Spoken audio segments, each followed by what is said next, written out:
Qui n'a jamais pesté intérieurement après une instruction un peu floue?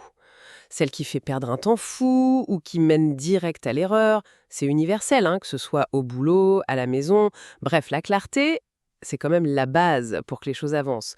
Aujourd'hui, justement, on va creuser un peu cet art de formuler une consigne pour qu'elle soit vraiment efficace. On va s'appuyer pour ça sur des écrits de Julien Dourev, notamment Le secret des profs captivants, et puis aussi L'art de la communication orale en classe. Notre mission, extraire un peu la substantifique moelle de tout ça, comprendre pourquoi une consigne claire ça change tout, et puis comment la bâtir pour qu'elle fonctionne. Bon, on s'y met? Absolument. Et ce qui est assez fascinant, en fait, c'est de voir à quel point ça impacte directement l'apprentissage. Une consigne qui est claire, ce n'est pas juste une directive, quoi. Ça conditionne l'engagement tout de suite, ça lève les doutes et ça fait gagner un temps précieux. Et puis surtout, ça réduit ce qu'on appelle l'incertitude cognitive. L'incertitude cognitive. Oui, cette espèce de brouillard mental qui peut complètement bloquer l'action, empêcher de se concentrer vraiment. Donc une bonne consigne, elle sécurise et elle libère l'esprit pour la tâche elle-même. Oui, je vois bien l'idée. Ce brouillard mental, on l'a tous connu. Alors pour l'éviter, il faut des bases solides, j'imagine. Les sources parlent de piliers, c'est ça? C'est exactement ça. 5 éléments, en fait, qui sont vraiment interdépendants, qui fonctionnent ensemble. D'abord, la clarté syntaxique. C'est simple, facile, des phrases courtes, idéalement un seul verbe d'action bien clair.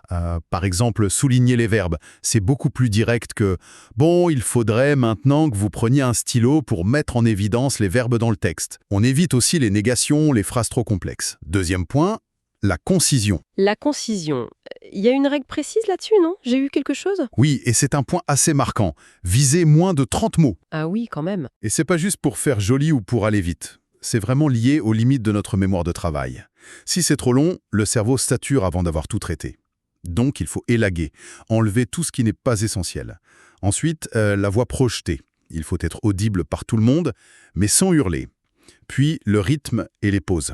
C'est important de marquer un petit silence, peut-être 2 secondes, après l'annonce principale. Ça laisse le temps d'intégrer. Et enfin, le non-verbal. La posture, bien stable, les gestes qui peuvent être aidés à cadrer, le regard qui balaye le groupe, et bien sûr ne jamais parler en tournant le dos. Ça paraît évident, mais Cette limite de 30 mots, ça force vraiment à aller à l'essentiel. C'est un sacré exercice de communication en fait. Bon, ces piliers posent les bases. Mais concrètement, au moment de donner l'instruction, comment on les assemble? Il y a une méthode pratique qui est proposée? oui, tout à fait. Les travaux de Dourev proposent une structure assez simple, facile à retenir et à appliquer. APV, ça veut dire annoncer, préciser, vérifier. D'abord, annoncer. C'est la tâche globale, dite de façon très directe. Par exemple, dans un instant, vous allez résoudre 3 problèmes. Clair, net. D'accord. Annoncer. Ensuite, P pour préciser. Là, on donne les modalités importantes, le temps disponible. Vous avez 7 minutes. Le support, vous utiliserez votre ardoise. Un critère de réussite. Attention, le raisonnement doit apparaître clairement. Une petite astuce ici, c'est de faire une micro-pause entre chaque info. Ça aide à l'enregistrement. Temps, pause. Support, pause. Critère, pause. Logique. Ça laisse le temps de digérer chaque point? Exactement. Et enfin, V pour vérifier. Étape cruciale. Il faut s'assurer que c'est bien compris. Ça peut être une question directe mais ciblée.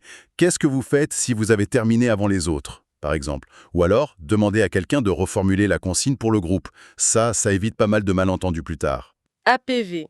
Annoncer, préciser, vérifier. C'est très structuré, c'est vrai, presque une petite routine pour être sûr de ne rien oublier d'essentiel. Et j'imagine que cette structure APV, on l'adapte un peu selon à qui on parle. On ne donne pas une consigne de la même manière à des tout-petits ou à des lycéens, j'imagine. Avec les plus jeunes, en maternelle par exemple, on peut raconter ça comme une petite histoire, rendre ça plus ludique. Au collège, insister sur le pourquoi de la tâche, ça peut aider à motiver.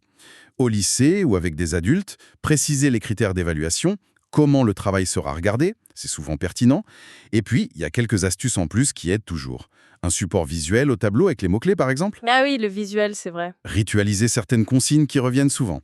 Et aussi, utiliser un langage qui est positif, dynamique, plutôt dire « vous allez faire ceci » que « il faudrait peut-être que vous pensiez à ». C'est plus engageant. Il y a même une idée sympa dans les sources, une sorte de petit anti-trac personnel avant une consigne importante.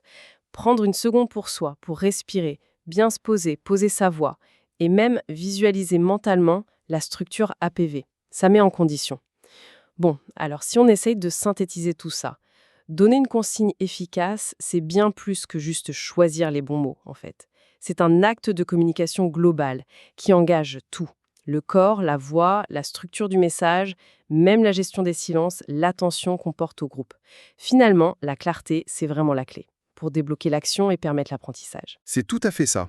Et pour ouvrir un peu la réflexion, une chose intéressante que suggèrent les sources, c'est d'apprendre aussi à lire les réactions des gens en face. Observer le non-verbal, les regards qui se perdent, la petite agitation, les sourcils qui se froncent. Tout ça, c'est du feedback immédiat sur la clarté de ce qu'on vient de dire. C'est précieux. Et ça amène à une question plus large, en fait. Dans quelle mesure notre propre communication, notre présence, notre posture influencent directement la capacité de notre auditoire à recevoir, à comprendre le message, bien au-delà des mots qu'on prononce. C'est quelque chose à méditer.